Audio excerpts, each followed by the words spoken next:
Hello and welcome to this special programming on NDTV as we mark World Cancer Day 2017. I'm Nikhil Inamdar. It's called the Emperor of All Maladies, and if some estimates are to be believed, over 700,000 people in India succumb to it every year, making cancer a leading cause of death in the country.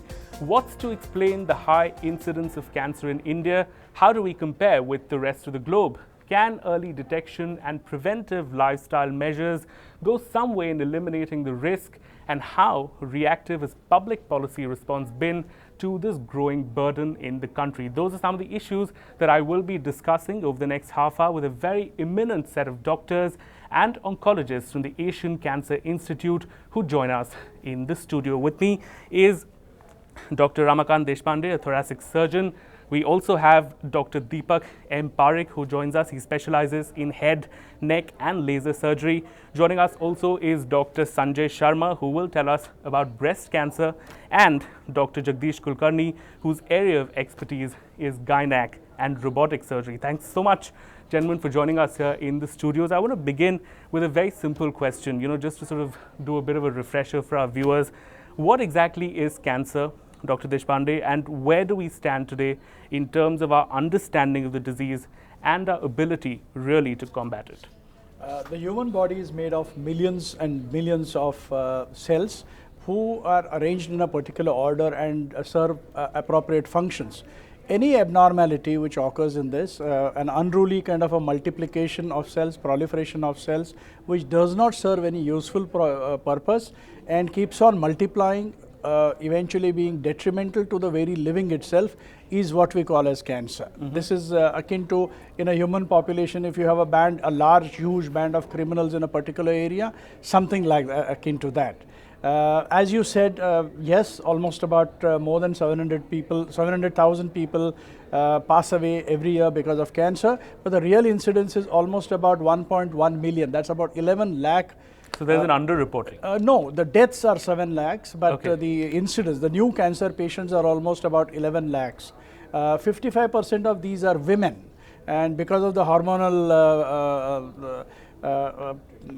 variations and because of the stress relations, normally women tend to have a larger number of cancers. And you'll be surprised that this incidence is practically half of the world cancer levels. In a developed country, you have a much larger incidence of cancer, at least double of that. And if we are going to be a developed country over a period of time in the next 10-20 years, our incidence of cancer also will go up. One of the main things is that there is usually, with the word cancer, a stigma is attached to it. And that was our main problem with the public. Just to give an example, a patient would walk in, but prior to that I get a call or a note from the relatives, please don't disclose the diagnosis to the patient. And that is something which gradually we have seen over the last 15-20 years is kind of receding. Patients are being counseled, they're being told upfront. And one of the major reasons for that, I think, is because our understanding, as you rightly mentioned, is far better today than it was 25-30 years ago. It's to do with the biological behavior of the cancer cells, the understanding of how they spread, and hence we have got multiple fronts, which I'm sure we'll discuss a little later, of how we tackle it. And this has been to an advantage to be able to counsel the patient and the relatives of the outcomes and what they're going to go through in the treatment. Right. So, as somebody, who wants to come and actually get a checkup done, Dr. Sharma, what are the early signs, the symptoms that people ought to be watching out for? Anything, any sort of ungainly growth that should worry you and that should actually get you to a doctor? And have you actually seen the incidence of people coming for early diagnosis increasing in India? To answer your second question, certainly people are getting more and more aware, and especially in case of women cancer in urban areas, there are great awareness. People come, and now initially we are getting about 70 to 80% patient in advanced stages, and only about 10% patient were coming in very early. Now that incidence is increased up to 30%, 35% in younger people especially, to have come with a lump in their breast. Regarding the other presentation, there are basically 7 warning signs. Any growth which is growing fast, any ulcer in the mouth or any part of the body increasing, hoarseness of voice, difficulty in swallowing, bleeding from their normal orifices, excesses of bleeding which continues. Obviously, in advanced cases, patients have their loss of appetites and loss of weights and all the things. And other hematological malignancies, patients develop fevers and all kinds of weight losses and all. So these are basically any mole which is increasing, any ulcer in the mouth, especially in the people who are of having a lot of lifestyle effects on their life, which is the principal cause, and which we can discuss, that is one of the primary reasons why these cancers increased over years. Right, but Dr. Kulkarni, how important is early diagnosis in treating cancer, and is that a game changer that people should really be concerned about, getting themselves diagnosed early? Well, I think what you said is absolutely right. It is a game changer. Yeah. If you can diagnose early, you can cure him well. So that's important, and I think all efforts should be made, and we are making it. When I was a student back in 1980s, we used to get patients with advanced diseases coming more or less to the terminal stage. However, we are finding, and I must say, at this point, the revolution which IT has caused, with the awareness among the second generation of the patients who are, they are willing to quickly come to the diagnosis. I mean, they are inquisitive, they ask questions, and therefore we find people are getting aware of this diagnosis. And once you get aware, of course, you will be in a position to be treated well. Certainly the cure can be guaranteed. Okay. So, Dr.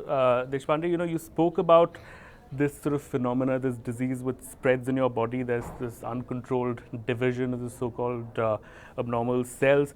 How much of this is a matter of genes vis-a-vis, for instance, the choices one makes in life, whether it's to smoke, whether what one eats, where one lives, how much one exposes oneself to pollution? How much do these variables really matter in cancer? See, ultimately all cancer is genetic. Unless and until there is something wrong which happens with the genes, you can't really have a malignancy. But the deciding factor about this genetic change could actually come from an external source. For example, pollution or habits or irritation, like tobacco is a known carcinogenic, particularly in lung cancer, and almost about more than 8 cancers now directly involved with it. And it's to a large extent. So the lifestyle cancers are almost very, that's probably one of the most predominant reasons. Atmospheric pollution has been accepted now as one of the carcinogenic agents by the World Health Organization itself. And a few of them are directly related to the genes, for example, the familial cancers, but they are less than 5%. Today, almost every family which exists anywhere in the world will have either a member of the family or a first relative who will have at some stage or the other suffered from cancer. So there is no point in talking too much about genetic aspect, but I think what is correctable is the external influences like the habits. For example, if we eliminate tobacco, almost 30% cancers will go down.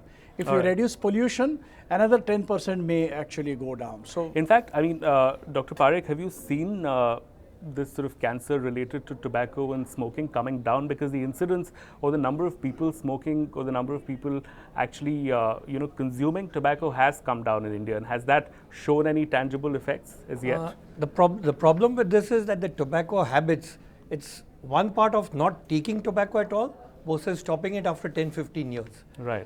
The issue with tobacco is that the impact is not immediate. Like, as I tell my patients very often, if you take alcohol and you have 2 or 3 pegs, the next day you get up with such a bad headache and a hangover.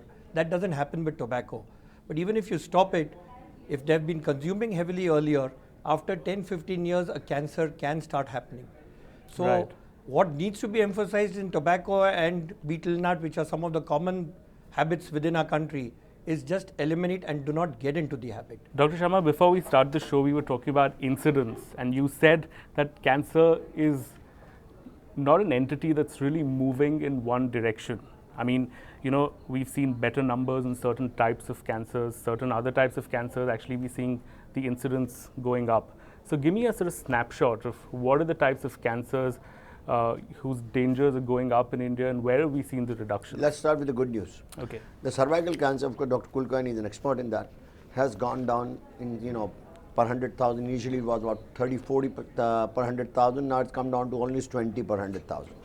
So there is reduction for whatever good reasons. Now it's very important news. Basically, it is more to do with cleanliness, less pregnancies, less abortions, people getting aware, and obviously going in for early checkups, and more importantly, now development of vaccines.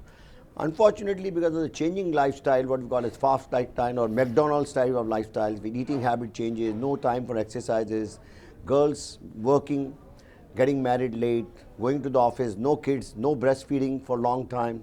Incidence of breast cancer is rocketed over last 2 decades. Right. Previously, it was in urban areas was 20, 22 per 100,000. Now we are talking something between 30 to 35 per 100,000. But this is still in its infancy. The research is still on that. And I think we need to look and study more the demographics in our country to understand that better.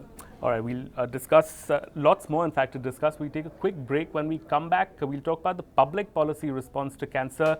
Has that been adequate in India? We'll also talk about what the ACI has really been up to in this area and how technology, robotics, for instance, is shaping the future course of the disease. That's when we come back. Stay tuned.